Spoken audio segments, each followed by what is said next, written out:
Hi, I'm Rachel. I'm a tailor here in San Francisco, and today I'm going to be walking you through some chain stitch embroidery.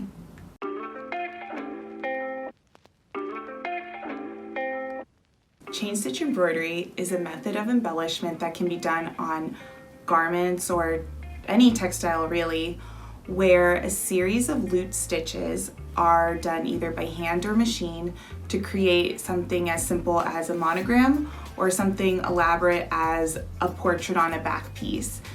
It's a really fun and versatile way to customize your clothing and really make it your own, because anything you can dream up can be stitched onto a garment. The supplies I'm going to be using today are this drawing I made for the design, tracing paper and a felt tip pen, embroidery backing, scissors, tape, an embroidery hook, snips, tweezers, a seam ripper for any mistakes we may make along the way, chalk, a pencil, and of course, our thread. To get this jacket ready for embroidery, I'll need to do a couple of things. First, I need to make a stencil that will act as a template when I'm stitching.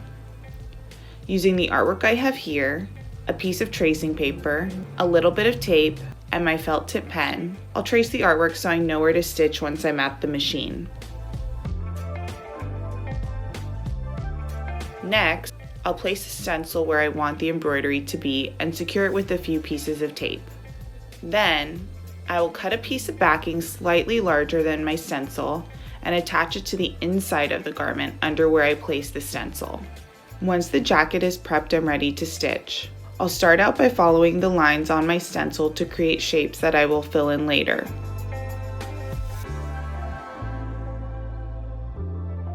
Now that I have my outlines established, I can remove my stencil. I'll do this using my fingers and a pair of tweezers to remove the smaller pieces of tracing paper from my jacket. Next, it's time to fill in all of the spaces with color. I really try to stick to filling in all the spaces that need the same color before I move on to the next color, so that I'm not switching out the thread more than I need to.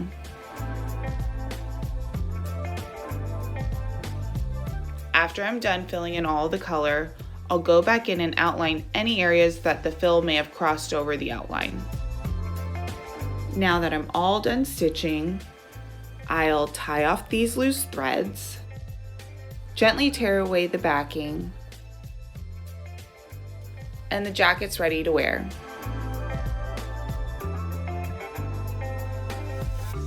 So here is our final product. I'm really happy with how the embroidery turned out.